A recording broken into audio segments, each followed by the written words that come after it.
¿Qué tal amigos? Bienvenidos a una nueva entrega de Buenas Razones para Conversar. Soy Mónica Maruri y hoy tengo un tema muy interesante. Vamos a hablar sobre canales de televisión universitarios. Y tenemos un invitado muy especial y además un experto en ello, Gabriel Torres, quien es presidente de la Asociación de Televisiones Educativas y Culturales de Iberoamérica, la ATI, y profesor de la Universidad de Guadalajara. Y es que la ATI, entre sus miembros, tiene a la mayoría de los canales de televisión universitarios de la región. Con él vamos a hablar sobre la universidad como lugar en el que se experimenta en formatos de televisión educativa y cultural. También Gabriel nos va a hablar sobre el noticiero cultural y científico de la ATI, qué importante que es la divulgación de la ciencia y qué útil que puede ser la televisión educativa y las televisiones públicas de la región para hacer divulgación científica. Nos va a hablar sobre el futuro de los contenidos digitales, porque en realidad todos pensamos que televisión solo es una caja y televisión quiere decir imágenes a distancia, es decir, a través de cualquier dispositivo, por supuesto, en formatos digitales. No conversemos más. Invitemos a Gabriel Torres.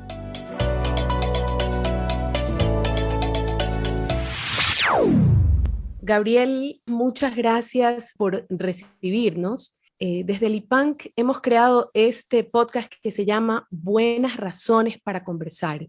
Y no encuentro mejor razón para conversar que buscarte y hablar sobre las televisoras universitarias. Y espero al final de la entrevista también hablar un poco sobre las televisoras públicas de la región. Bienvenido. Muchas gracias y gracias a las personas que nos escuchan en estas conversaciones, estas charlas tan interesantes. Qué amables. Te dije que íbamos a conversar sobre las televisiones universitarias porque pienso que es un espacio bien interesante para no solo para formar alumnos, que es en el espacio de las universidades donde se forman los alumnos de comunicación, pero para difundir la ciencia y difundir justamente los avances científicos que generan las universidades. Las universidades son aquellas que crean ciencia y que muchas veces se queda encerrada en esas cuatro paredes. Cuéntame por qué, cuál es la razón de ser de las televisoras universitarias. Bueno, yo creo que a contrapelo de lo que ocurrió en Europa, donde la televisión pública nace básicamente ligada a instituciones de Estado y o de gobierno, en América Latina la televisión pública tiene su primer antecedente el 2 de marzo de 1959, cuando se puso en marcha el primer canal de televisión ligado a una institución de educación superior, al Instituto Politécnico Nacional. Y ese fue Canal 11 de México.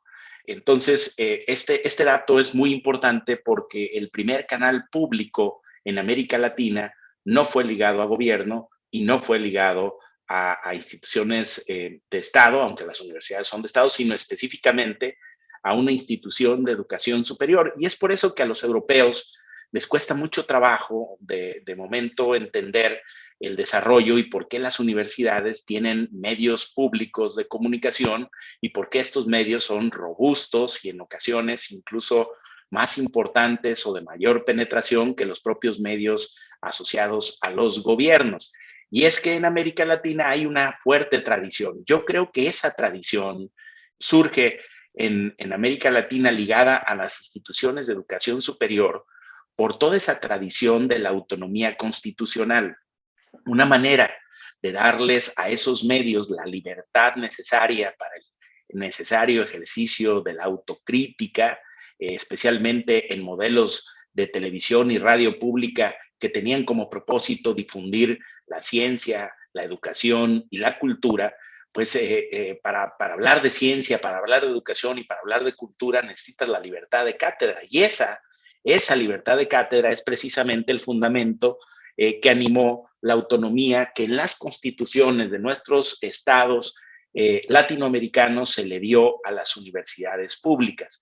Yo entiendo que esa es la razón fundamental por la que el primer canal de televisión público en México nace ligado a una institución de educación superior y por qué ese mismo modelo finalmente se replicó como una práctica exitosa en otras naciones de nuestra América Latina, y por qué siguen funcionando y siguen siendo referentes muy importantes los canales universitarios que tienen, ojo, no el gran propósito de buscar competir por la audiencia con la televisión comercial, sino de cumplir tareas específicas públicas. Por eso se les llama medios de servicio público, porque tienen tareas específicas públicas que cumplir que la televisión comercial no haría o no hace por razones comerciales. Es decir, para ellos su finalidad pues es vender publicidad y no necesariamente desarrollar ciertos formatos televisivos o radiofónicos que tengan propósitos públicos como somos nosotros. Pero es importante destacarlo ahora en esta circunstancia y a la luz de este trayecto de tiempo desde la fundación del primer canal de televisión público en América en 1959 a la fecha, porque pareciera que en la última década había una tendencia hacia el desmantelamiento de los medios públicos en América Latina, o bien por la vía de la asfixia presupuestal, es decir, en diferentes países. Hoy uno de los casos que más nos preocupa en ATEI es el de TV Cultura en Brasil, una gran televisora que ha venido con recortes, más recortes, más recortes, que ha dejado de transmitir cosas, que ha dejado de producir muchísimos programas, y esa era más o menos la tendencia, salvo en raras excepciones, que se venía siguiendo en la mayoría de los países latinoamericanos. Y en ese proceso de desmantelamiento de la televisión pública, porque decían que no tenía ninguna utilidad, que no tenía ningún impacto, que no había un servicio público que evaluar, viene el año 2020. Y vienen las restricciones sanitarias, las medidas de contingencia, las limitaciones a la presencialidad. Y entonces resultó que los jefes de Estado se dieron cuenta que el único instrumento del que dispusieron para que los niños pudieran sostener el ciclo escolar eran esos modelos de televisión educativa que ya se habían creado 20, 30 o hasta 40 años atrás, que habían sido agredidos presupuestalmente año tras año por los estados latinoamericanos, pero que fueron las herramientas poderosas con las que los jefes de Estado pudieron sacar adelante los ciclos escolares. Y entonces la reflexión a posteriori es que como se concluye con el tema de salud, que la salud no puede estar exclusivamente en manos del mercado, lo experimentó la nación más poderosa del orbe, Estados Unidos, que supo que haber dejado la medicina en manos de la iniciativa privada y haber desmantelado un sistema de salud pública nacional, pues les llevó a que un enemigo invisible paralizara su economía, su educación, la cultura, el trabajo, el empleo, les cobró una gran factura. Y hoy creo que la moraleja para las grandes naciones, desde luego también para los países en vías de desarrollo como los nuestros, pero para las grandes naciones del primer mundo, es que los sistemas de salud robustos son un tema de seguridad nacional y que no se puede dejar temas estratégicos en manos exclusivamente del mercado, porque entonces la salud no puede ser solamente para quien pueda pagar por ella, sino que es un derecho humano esencial que un Estado, si se llama Estado, debe garantizar. Bueno, al igual que la educación, que es un derecho al igual que la educación y al igual que los medios públicos. Porque ahora, frente a la infodemia, a todo ese cúmulo de información no siempre exacta, a veces que confundía, a veces que contrariaba a las autoridades del Estado en materia de salud, pues eran precisamente los medios públicos, los vehículos otra vez que los estados utilizaron para combatir la infodemia. Entonces, hoy se reconoce el carácter público de la comunicación de Estado que deben de jugar los sistemas como los nuestros. Y yo creo que es un buen momento dentro de todas las cosas terribles que pasaron y siguen pasando en nuestros países, porque esto no ha terminado, pero yo creo que las primeras conclusiones a sacar es que no todo lo público debe ser desmantelado y tirado a la basura, que hay muchos asuntos públicos que no pueden prescindirse porque son tareas del Estado estratégicas que le dan garantía, soporte a la soberanía de las naciones. Es decir, no podemos aspirar a ser naciones soberanas si no podemos tener el control de las áreas estratégicas que nos hacen y que nos permiten precisamente la capacidad de autogobierno. Aunque ya te fuiste a los medios públicos, de lo que te iba a hablar después, y entiendo por qué lo hiciste, porque las televisoras universitarias son públicas. En Ecuador el canal de la Universidad Católica Santiago de Guayaquil, con quien nosotros tenemos un convenio y trabajamos juntos. Me refiero al IPANC, al Instituto de Patrimonio del Convenio Andrés Bello. Es una televisora pública, está registrada su frecuencia como una frecuencia, además de alcance nacional, que es raro que una universidad tenga frecuencias en todo el país, es decir, cobertura en el territorio de todo el Ecuador. Y no siempre se da en todos los países, pero voy a volver a las televisoras universitarias no solo por eso, sino porque pensaba que las televisoras universitarias, y también por el énfasis que han hecho ustedes en ATI en la divulgación científica. Ustedes han hecho mucho énfasis, tanto que su noticiero es científico, obviamente, y cultural. Son las televisoras universitarias. Yo encuentro esa misión de la divulgación científica ante todo, porque es donde se genera ciencia, pero tienen que hacerlo en formatos realmente atractivos, tienen que experimentar nuevos formatos. Si no es la universidad el lugar de experimentación, dime dónde, en una sociedad, de experimentar nuevos formatos, nuevas maneras de contar historias, pero no siempre están financiadas. Es decir, tienen problemas de presupuesto. Cuéntame cómo se resuelve esa disyuntiva de ese deber ser de las televisiones universitarias. Bueno, frente al recorte que tú bien apuntas, viene ocurriendo, los recortes presupuestales y más ahora en tiempos de pandemia, siguen los recortes presupuestales para la televisión pública en prácticamente todos los países, incluso en el primer mundo. Televisión española en este momento pasa también por procesos de ajuste presupuestal. Yo creo que la mejor respuesta que hemos podido tener gracias a las herramientas digitales que hoy hacen más fácil la cooperación porque nos podemos conectar, ver y escuchar ahora a través de plataformas, pues que hace apenas 5 años no existían como tales. Entonces, estas nuevas herramientas han hecho posible una salida a esta crisis de asfixia presupuestal que es la cooperación internacional bajo el modelo de coproducción. Lo que estamos haciendo es que si ya no tengo 10 pesos como antes y solo tengo 5, pues pongo mis 5 y me alío con otra televisora que tenga otros 5 y entre los dos producimos un contenido que nos es útil a ambos y le damos salida a través de nuestras pantallas, pero además con eso logramos que los contenidos ahora se vean más allá de ciertas regiones, más allá de ciertas fronteras, lo que viene a internacionalizar la tarea educativa, de divulgación científica y cultural de las televisiones. Y aquí quiero hacer una precisión importante que es el objeto de tu reflexión entre dos conceptos, difundir y divulgar. Los científicos, por ejemplo, difunden el resultado de sus investigaciones al publicar artículos en revistas científicas. El problema con esta difusión es que la difusión es entre pares, es decir, los científicos escriben para otros científicos, pero el grueso del público no accede y si accediera no entendería esos artículos porque generalmente se escriben en un lenguaje muy tecnificado, digamos, con el argot de la discusión científica, conceptos que no necesariamente el grueso de la población podría entender. Entonces ahí viene el segundo concepto. Divulgar, a diferencia de difundir, implica decodificar esas investigaciones, esos resultados, esos hallazgos en un lenguaje lego para un público vulgo.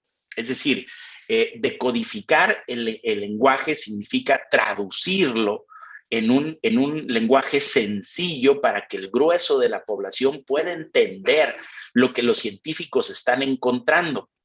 Y cuando nosotros decidimos fundar este noticiero científico y cultural iberoamericano, que no fue una ocurrencia, fue el resultado de una reunión de Asamblea General de ATEI que ocurrió en la ciudad de Valencia, bajo la anfitrionía de la prestigiosa Universidad de Valencia, y al final de esa reunión que tuvimos como tema la divulgación de la ciencia a través del audiovisual, nos dimos cuenta y se firmó una carta que se llamó la Carta de Valencia. En esa Carta de Valencia, que data del 2017, de los primeros días de mayo del 2017, ahí reconocíamos las televisiones públicas reunidas y las radiodifusoras públicas reunidas que había un déficit importante en nuestras barras y parrillas de programación respecto de la divulgación, que no la difusión, la divulgación científica. Es decir, que teníamos muy pocos programas dedicados a hablar de la ciencia y del conocimiento, del avance del conocimiento científico. Y entonces el mandato a través de esa carta para el Consejo Directivo de ATEI es que en un plazo no mayor a 4 meses habríamos que desarrollar una comisión que ahí se formó, una propuesta creativa para tratar de darle solución al déficit que reconocíamos teníamos en nuestras barras de programación. Fue así que 3 meses después, el 8 de agosto del 2017, reunidos en otra universidad, en la Universidad de Antioquia, bajo la anfitrionía del señor rector de esa universidad, presentó el consejo directivo la propuesta creativa para divulgar la ciencia a través de un formato de noticiero, bajo una propuesta colaborativa en la que invitaríamos a participar a todos los socios de ATEI. Este noticiero tendría como primera facultad, como primera finalidad, divulgar la ciencia, que no había nada que tuviéramos en el ámbito de ATEI al respecto, continuar la cultura, porque eso ya lo veníamos haciendo en un formato de noticiero anterior, que se llamaba NCI, que era Noticiero Cultural Iberoamericano. Bueno, nosotros lo que hicimos fue ordenar las prioridades y decir, hay muchos programas sobre cultura, prácticamente todas las televisoras tienen programas sobre cultura, pero lo que no hay es la divulgación de la ciencia. Entonces le vamos, como ahí traemos un déficit, ahí es donde vamos a marcar una prioridad. Y entonces nuestro nuevo producto se va a llamar Noticiero Científico y Cultural Iberoamericano y tendría básicamente 3 contenidos: la divulgación de la ciencia como prioridad, la innovación tecnológica ligada a la ciencia y la cultura. Esas serían las prioridades. De forma que el 9 de agosto del 2017, desde la Universidad de Antioquia y con la producción de nuestro socio en Colombia, Telemedellín, sacamos la primera emisión al aire de un noticiero científico y cultural iberoamericano. Y no nos imaginábamos, Mónica. ¿Cómo les ha ido? Entiendo que muy bien. Muy bien, pero no nos imaginábamos que 3 años después el mundo entero se paralizaría y que solamente la ciencia tendría la llave para resolver el problema de la pandemia por la vía de la vacuna, de la inmunización y de los tratamientos paliativos, que es la ciencia asociada a la salud.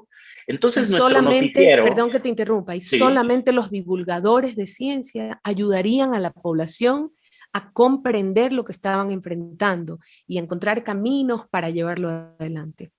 Así es, porque como se señaló la Organización Mundial de la Salud, uno de los problemas que nacieron con la pandemia fue la infodemia. Es decir, una cantidad de información, especialmente en lugares y sitios de Internet, donde todos pretendían decir o encontrar las curas, los métodos de tratamiento, y no necesariamente eso tenía una verificación científica y había una certificación de esa información. Entonces, lejos de ayudar a resolver las cosas, ese tipo de cosas causaron pues muchos daños. Mucha gente murió por utilizar el cloro, por inyectarse cosas que no debían, por exponerse, la guerra contra la mascarilla, la guerra contra la vacuna. Es decir, hubo muchísima información que iba en sentido exactamente opuesto a lo que las autoridades de salud mundiales estaban indicando. Y eso estaba ocurriendo en los medios de comunicación. Entonces, frente a eso, tener un noticiero que divulgaba la ciencia con un proceso de doble verificación de su información, elaborado por instituciones públicas de gran prestigio, generalmente estas ligadas a universidades donde se asienta el conocimiento y el desarrollo científico, pues se volvió un producto sumamente oportuno. Nosotros no imaginamos que esta iniciativa tendría el auge que tuvo en el 2020, porque frente a todo lo malo que estaba pasando, pues el noticiero científico se convirtió en un bálsamo para nuestras audiencias al recibir ahí información verificada de las principales agencias de noticias del mundo, con datos, cifras e información completamente cierta que ayudó a que la gente pudiera acceder a un producto de calidad hecho en un formato colaborativo que hablaba no de un país, sino de una región, con problemas específicos y con un abordaje muy peculiar. ¿Tienen resultados de métricas, de aumento de televidentes, de vistas del noticiero? Sí, claro. Bueno, el noticiero nació en una versión, como todos los proyectos, muy modesto, aunque en realidad desde el principio hubo 50 asociados iniciales, 49 para ser exactos.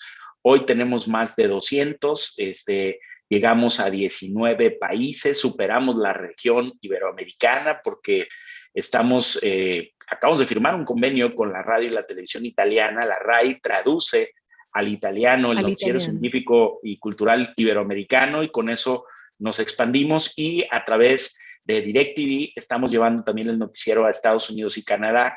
En Estados Unidos, pues básicamente para la población de habla hispana, pero en Canadá subtitulado al inglés. Entonces, y tenemos la colaboración de las principales agencias de noticias como Xinhua, que no es ni siquiera de la región, la Agencia de la República Popular China, como la Deutsche Welle de Alemania, que desde el segundo año de transmisiones al aire firmó convenio para abrir su agencia de noticias premium a este esfuerzo por divulgar la ciencia. Como dice José Manuel Pérez Tornero, es un esfuerzo para alfabetizar en ciencia, en innovación tecnológica y en cultura en la región, pero además la parte importante es que es frente a un formato colaborativo. Nuestra audiencia potencial se acerca a los 21 millones de televidentes sumados, todas las estaciones que llegamos, y luego hace 2 años pusimos al aire la versión radiofónica del NSC, porque hay lugares en donde la tele no llega, pero la radio sí llega. Y entonces esta versión radiofónica también tiene un podcast, está en Google Podcast, está en Spotify y está en iVoox. En esas 3 plataformas importantes de podcast se encuentra la emisión semanal del NSC Radio, que hoy el NSC Radio suma 14 países. En radio, pues sí, las frecuencias son extraordinarias. Estamos hablando de poco más de 200 frecuencias ligadas al NSC. En México sale dentro de la hora nacional, es decir, este espacio donde que por ley tiene que salir en las radios públicas y privadas. Hay una cápsula del noticiero científico y cultural especialmente para ese espacio. Exactamente, hecha para ese espacio. Y bueno, recientemente, y digo recientemente, hace poco más de un año, Televisión Española saca en su señal internacional la versión también, una versión editada del noticiero científico y cultural iberoamericano, con lo cual pues ha sido un éxito que hoy más que nunca demuestra su pertinencia, porque, reitero, es la ciencia la que nos está ayudando a resolver este problema de salud que ha paralizado. Y la ciencia la que nos ayudará frente a los problemas climáticos, a la comprensión de los problemas climáticos, a la comprensión de cómo superarlos, enfrentarlos, etcétera. Hoy en Buenas Razones para Conversar estamos con Gabriel Torres, el presidente de la Asociación de Televisiones Educativas y Culturales de Iberoamérica, ATI, y también profesor de la Universidad de Guadalajara. Con él estamos hablando sobre los canales de televisión universitarios y cómo pueden contribuir para la divulgación de la ciencia y la cultura. Tú hablaste de audiovisual, porque efectivamente una cosa es traducir el lenguaje científico al lenguaje de las personas de a pie que se acercan a los medios para estar informadas o para comprender el mundo que los rodea, porque en realidad para eso nos acercamos a los medios, inclusive para entretenernos o para comprender el mundo que nos rodea de una manera entretenida. Sin embargo, hay una traducción al lenguaje a pie, pero hay una traducción al lenguaje audiovisual, que no es lo mismo. Es decir, yo voy a contar una historia con imágenes y lamentablemente las personas nos hemos formado para solo contar el mundo en palabras, y contarlo en imágenes resulta tan divertido para los que venimos del mundo del audiovisual y tan interesante y tan potente. También la universidad tiene un rol importante allí.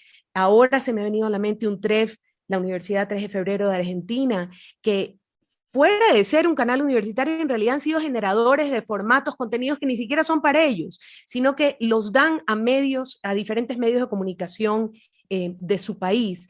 Y la universidad debería de ser quien dice, ¿por qué no contamos de esta manera esta historia? Cualquiera que sea. Y me refiero en la divulgación científica. Y sorry, pero te tengo que hacer dos preguntas de la vez antes de irme, que no quiero irme sin hablar un poco más de los medios públicos.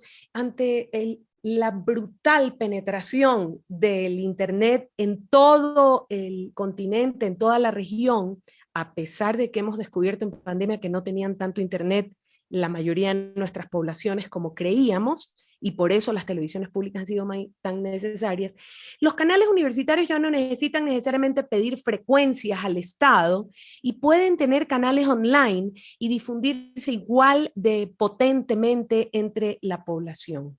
Sí, fíjate que la era digital lo que hizo es resolver lo que en antaño para los medios públicos era una limitación, es decir, nuestra potencia radial aparente. Ahora no depende del número de transmisores instalados, de la altura de nuestras torres de transmisión, ni de la potencia en watts de nuestras máquinas transmisoras. Es decir, la radiodifusión convencional juega un rol, pero hoy los contenidos a través de esta poderosa red de Internet nos resuelven mucho los problemas de producción y transmisión. Y además, la electrónica se volvió muy barata y muy accesible. Simplemente un smartphone hoy puede hacer grandes maravillas, graba en video 4K, tiene una capacidad de almacenamiento pavorosa, puede transmitir contenidos en tiempo real, puedes producir y transmitir al mismo tiempo, editar desde un teléfono móvil, ya no se diga desde una computadora portátil o de escritorio. De forma que hoy el rey del alcance, de la penetración y del éxito de un medio es el contenido, ya no la potencia que tenga la estación, es el contenido. Si tú subes un contenido que es creativo, que es único, que es inédito y que además es oportuno, que está hablando de un problema de actualidad o de un asunto de actualidad o narra una historia o aborda la ficción, las noticias, los deportes, la música, la cultura, si lo haces en una forma creativa, única, inédita, el resultado es extraordinario. Y eso es justamente lo que hemos visto. Nosotros en el Noticiero Científico Cultural Iberoamericano, nuestro primer éxito ha sido las plataformas digitales. Y anunciamos en nuestra reunión inmediata anterior en Panamá que haríamos de este noticiero, que hoy tiene varios productos, que tiene un ecosistema, haríamos una señal de televisión digital para Iberoamérica. Es decir, nuestro canal dedicado a hablar de la ciencia, la innovación y la cultura como mecanismos de cooperación de la televisión y la radio pública, con versiones de audio, con versiones de video, con versiones audiovisuales, multimedia, con infografías, con fotografía, es decir, y ya tenemos un dominio y vamos muy, muy rápido avanzando en esto. Y a pesar de todas las limitaciones de orden presupuestal de los medios públicos, proyectos como este, que no existen ni siquiera en la iniciativa privada, han encontrado fuentes de financiamiento, es decir, hemos encontrado muchísimos aliados, sobre todo porque nos ligamos a un tema, y lo dijiste hace un momento y no quiero que terminemos sin comentártelo, que el nuevo producto del NSC, de este ecosistema que es hoy el NSC, es el reporte climático. Es decir, lo pusimos al aire, un espacio de 15 minutos que dirige el periodista Premio Nacional de Ciencia de México, Iván Carrillo, dedicado a hablar de la ciencia y el cuidado del medio ambiente, porque una de las conclusiones a las que debemos llegar después de esta pandemia, pues es que el cuidado de nuestro ecosistema, de nuestro planeta, es fundamental para poder gozar de salud. Es decir, no es solamente un asunto clínico médico. Es decir, todo esto es consecuencia de un daño que le hemos hecho a nuestro medio ambiente, a nuestro entorno, a nuestro ecosistema, y el reporte climático aborda desde la perspectiva científica específicamente ese tema, y con ello empezamos a abrir el abanico de productos del NSC en vistas o en pos de convertirnos en una señal digital, como tú bien lo mencionas, porque con una señal digital, pues no tendríamos problema con el tema de las barras horarias y de los rangos horarios de transmisión, y además sería mucho más sencillo compartir, recibir y transmitir contenidos digitales, y en eso estamos trabajando. Esperemos que para la cumbre del próximo año que vamos a llevar a celebrar en Badajoz, España, porque ATEI va a cumplir 30 años ya de haberse creado y vamos a reunirnos en el mismo sitio donde hace 30 años se reunieron los jefes de Estado para firmar la creación de ATEI, que para esa fecha podamos estar ya anunciando este primer medio digital, completamente digital, pero multiplataforma, para acceder a todas las audiencias iberoamericanas. Qué bien. De verdad, creo que una de las frases más valiosas que he encontrado en Internet los últimos días es cuando dijiste que argumentar contra la existencia de los medios públicos es como argumentar contra el sistema de salud pública. Qué importante que es la salud pública, así de importante es la existencia de los medios públicos. Sin embargo, pasan cosas que de verdad, y tú lo mencionaste al comienzo de la entrevista, en muchos países se está desfinanciando los medios públicos, en algunos, como por ejemplo en Ecuador pasó que se le informó a los medios públicos que debían competir comercialmente con la televisión comercial, usar formatos de la televisión comercial, como estos programas de farándula o de sensacionalismo o dejando de la razón de ser de un medio público y de alguna manera se pone como en peligro. Y entonces, ¿cómo se financian? Y hay modelos en diferentes países. Vemos en Colombia que se creó un fondo alimentado por las concesiones de televisión y radio, las licencias de cable operadoras, el IVA a servicios audiovisuales como las plataformas de OTT que alimentan recursos de la operación de la televisión pública. Es decir, hay modelos para financiar las televisiones públicas que no sean la decisión del gobierno de turno porque te doy plata solo sin destinar. El dinero del medio público debe venir justamente de lo que produce ese sector. ¿Qué opinas y cuál será la respuesta para ese financiamiento que no siempre está tan claro, no en todos los países?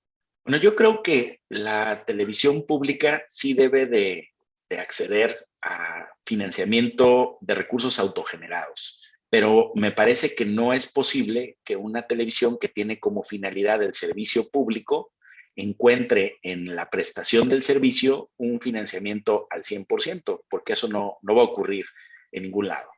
Lo que yo creo es que debe haber esquemas mixtos y hay muchos modelos de televisión pública que tienen recursos provenientes de la iniciativa privada y recursos también del Estado a través del gobierno o de las universidades o de alguna fundación.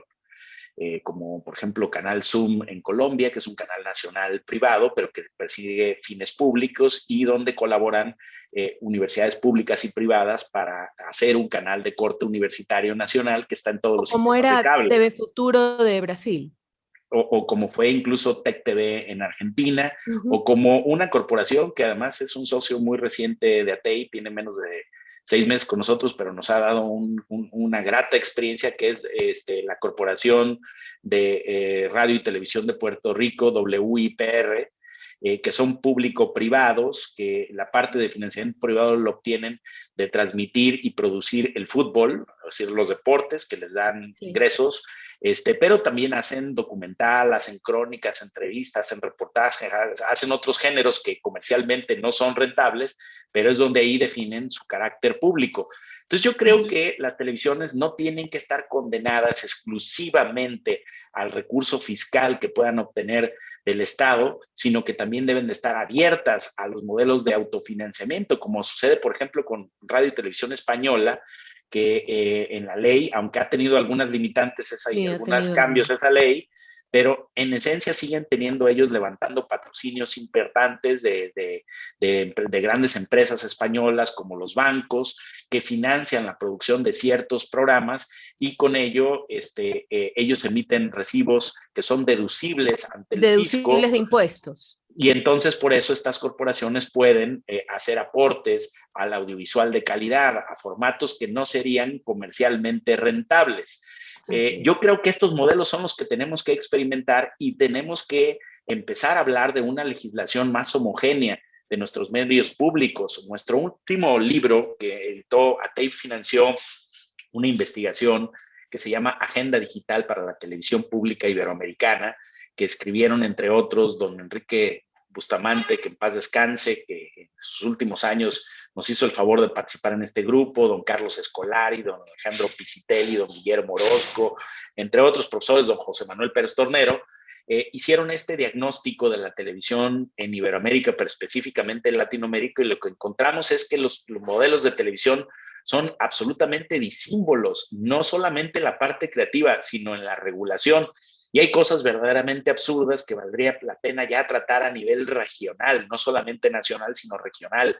La televisión pública debe tener una agenda de regulación que le permita la cooperación, porque las formas jurídicas son tan diversas y a veces contradictorias entre sí que imposibilitan la cooperación internacional. Y yo creo que precisamente organizaciones como ATEI, que han tenido una historia en las cumbres de los jefes de Estado, que han tenido la capacidad de incidir, de colocar temas como programas de cooperación internacional, tendremos que elevar nuestro ruego para que los jefes de Estado atiendan a un mínimo de regulación que nos permita cooperar y que nos permita tener, digamos, un estatus jurídico que nos haga funcional.